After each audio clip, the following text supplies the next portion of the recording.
right, guys, Jeff Beggins here. Let's talk about a simple concept that perception is reality, right?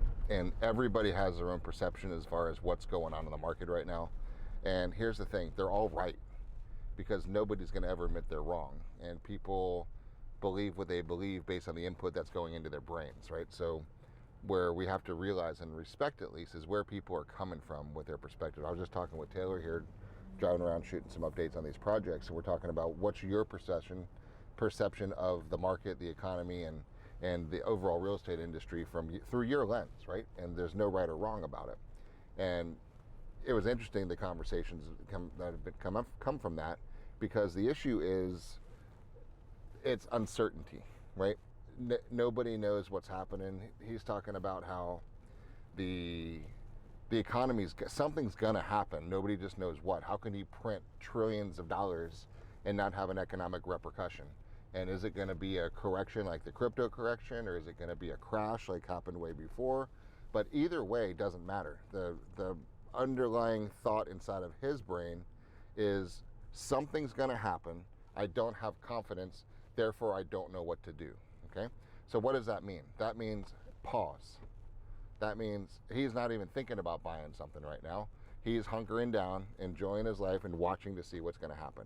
And that's not wrong. Okay?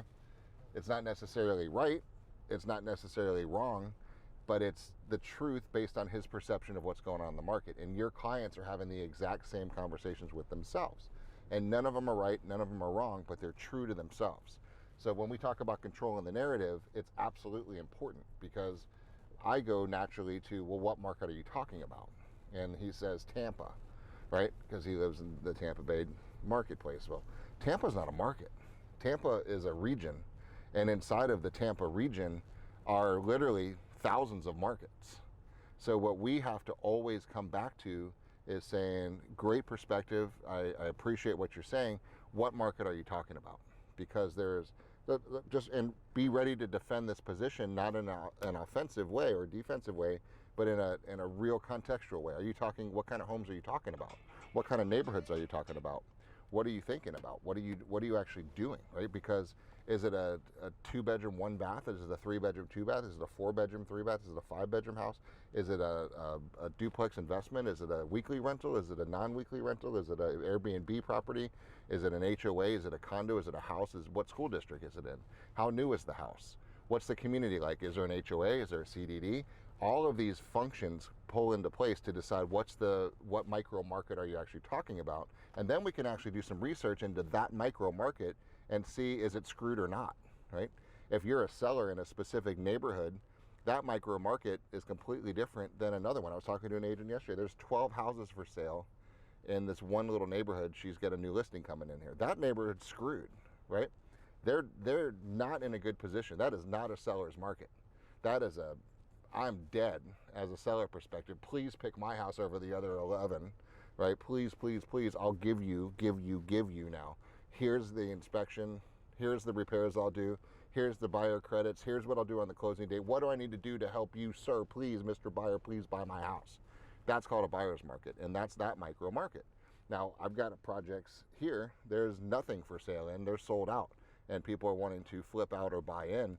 There's still major demand and very little supply, so that's a very strong market.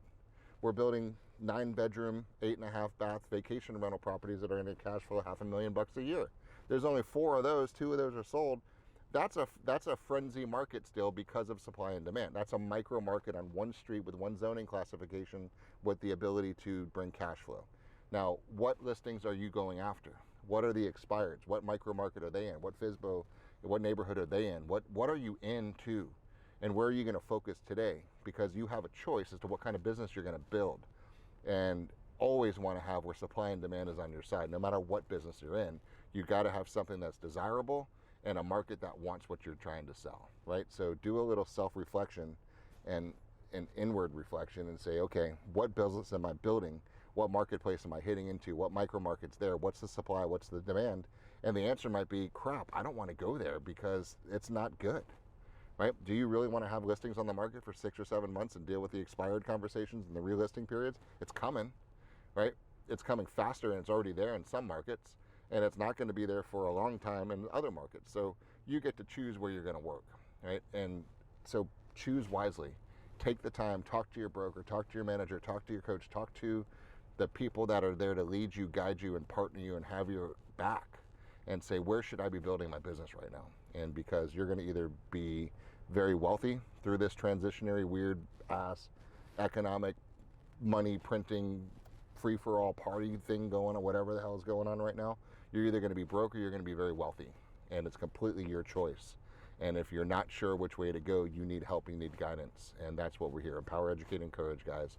Reach out, let us know we can help you, but stay strong. These next couple months are going to test a lot of people, and I want to make sure that you're one of us who comes out the other side with a flush bank account and happiness and a big ass smile on your face. So choose wisely.